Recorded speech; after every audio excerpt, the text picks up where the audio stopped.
अस्सलाम वालेकुम।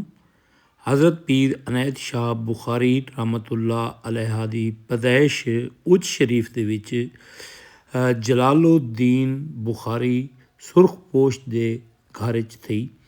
ਇਹ ਇਬਤਦਾਈ ਤਾਲੀਮ ਆਪ ਉਹਨਾਂ ਨੇ ਉਜ ਸ਼ਰੀਫ ਦੇ ਵਿੱਚੋਂ ਹਾਸਲ ਕੀਤੀ ਅਤੇ ਕੁਝ ਦਿਨਾਂ ਤੋਂ ਬਾਅਦ ਬਚਪਨ ਦੇ ਵਿੱਚ ਹੀ 7 ਸ਼ਰੀਫ ਤਸ਼ਰੀਫ ਗਿਣ ਗਏ ਅਤੇ ਸਾਈਂ ਸ਼ਹਬਾਜ਼ ਕਲੰਦਰ ਸਾਈਂ ਦੇ ਦਰਬਾਰ ਦੇ ਉੱਤੇ ਹਾਜ਼ਰੀ ਦਿੱਤੀ ਅਤੇ ਉੱਥਾਂ 40 ਸਾਲ ਤੱਕ ਇੱਕ ਮੱਟੀ ਹੈ ਪਾਣੀ ਦੀ ਜਿਹੜੀ ਕਿ ਭਰਿੰਦੇ ਰਹਿ ਗਏ ਅਤੇ ਆਏ ਗਏ ਜ਼ਾਇਰੀਨ ਨੂੰ ਪਾਣੀ ਪਿਲਵਾਉਂਦੇ ਰਹਿ ਗਏ ਅਤੇ ਮੁਰਸ਼ਿਦ ਸਾਈਂ ਉਹਨਾਂ ਨੇ 40 ਸਾਲ ਦੂਰ ਦਰਾਜ਼ ਇਲਾਕਿਆਂ ਤੋਂ ਪਾਣੀ ਭਰ ਕੇ ਕਲੰਦਰ ਸਰਕਾਰ ਦੀ ਮਹਿਮਾਨਾਂ ਨੂੰ ਪਾਣੀ ਪਿਲਾਇਆ ਅਤੇ ਕਲੰਦਰ ਸਰਕਾਰ ਨੇ ਇੱਕ ਦਿਹਾੜੇ ਬਿਸ਼ਾਰਤ ਦਿੱਤੀ ਕਿ ਤੁਸਾਂ ਦਰਿਆਏ ਸਿੰਧ ਦੀ ਭਾਰੀ ਕਮਰ 'ਤੇ ਲੱਗੇ ਵञो ਅਤੇ ਉੱਥਾਂ ਬਹੁਤ ਪੁਰਾਣੀ ਤਹਿਜ਼ੀਬ ਦੇ ਲੋਕ ਹਨ ਉਹਨਾਂ ਕੋਲ ਵञ ਕੇ ਤਬਲੀਗ ਕਰੋ।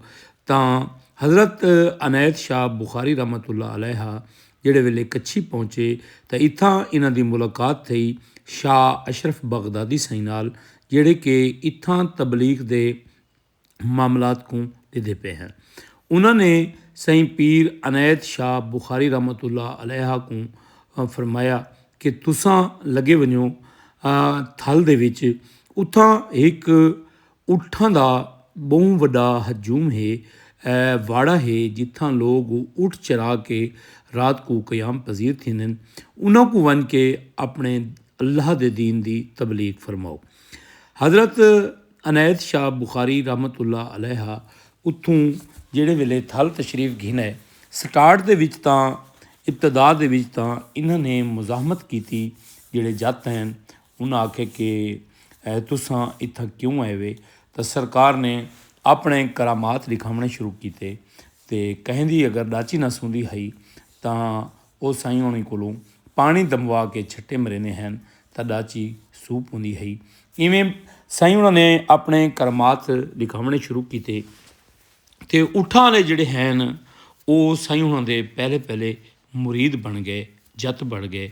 ਜਿਹੜੇ ਉੱਥੋਂ ਦੇ ਜੱਤ ਹਨ ਉਹ ਸਾਰੇ ਸਾਈਂ ਅਨਾਇਤ ਵਲੈਤ ਦੇ ਮੁਰੀਦ ਥੀ ਗਏ ਸੀ ਔਰ ਆਹਿਸਤਾ ਆਹਿਸਤਾ ਉਹਨਾਂ ਨੇ ਇਸਲਾਮ ਕਬੂਲ ਕਰਨਾ ਸ਼ੁਰੂ ਕਰ ਦਿੱਤਾ ਔਰ ਦੀਨ ਇਸਲਾਮ ਦੀ ਤਬਲੀਗ ਸਾਈਂ ਹਜ਼ਰਤ ਅਨਾਇਤ ਵਲੈਤ ਨੇ ਥਲ ਦੇ ਵਿੱਚ ਸ਼ੁਰੂ ਕਰ ਦਿੱਤੀ। ਇਹ ਸਿਲਸਿਲਾ ਤਬਲੀਗ ਦਾ ਚੱਲਦਾ ਰਹਿ ਗਿਆ। ਕੁਝ ਅਰਸੇ ਬਾਅਦ ਸਾਈਂ ਹੁਣੀ ਦਾ ਵਿਸਾਲ ਥੀ ਗਿਆ। ਵਾਤੇ ਊਠਾਂ ਅਤੇ ਡਾਚੀਆਂ ਵਾਲੇ ਲੋਕ ਇੱਥਾਂ ਇਕੱਠੇ ਥੀਂਦੇ ਹਨ।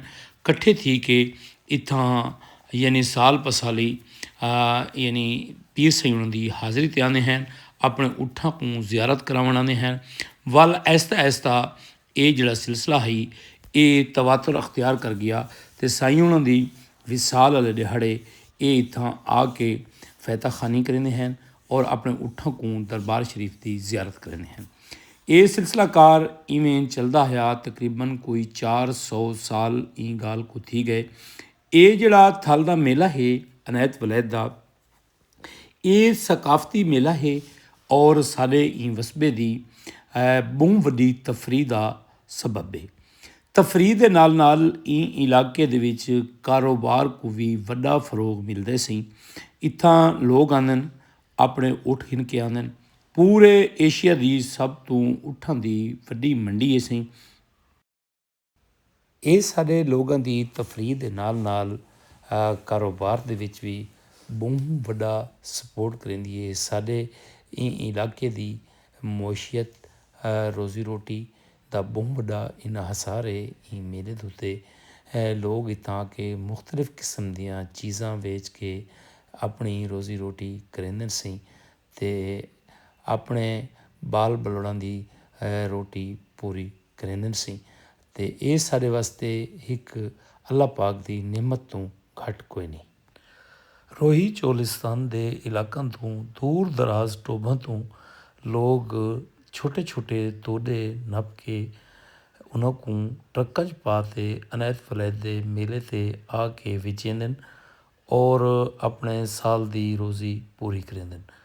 ਅਨਾਇਤ ਵਲੈਤ ਪੂਰੇ ਸਰਾਏ ਥਲ ਦੇ ਨਾਲ ਨਾਲ ਆਪਣੇ ਪੂਰੇ ਮੁਰੀदैन ਨੂੰ ਕਾਰੋਬਾਰ ਕਰਨ ਦਾ ਸਾਲਾਨਾ ਮੌਕਾ ਦਿੰਦੇ और लोग आके इत्थां अपने अपने कारोबार करेंदे न ते उठ को शौक नाल पलेंदे न हत्थां नाल उन्हां को खवेंदे न सी ते अपने शौक भी पूरे करेंदे न ते नाल अपने कारोबार भी माशाअल्लाह दे नाल करेंदे न सी।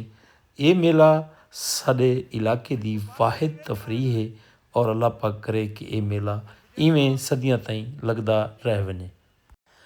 पूरी दुनिया ਦੇ ਵਿੱਚ ਸਭ ਤੋਂ ਜ਼ਿਆਦਾ ਜਲੇਬੀ ਸ਼ਾਇਦ ਹੀ ਕਿ ਕਿਤੇ ਵਿਕਦੀ ਹੋਵੇ।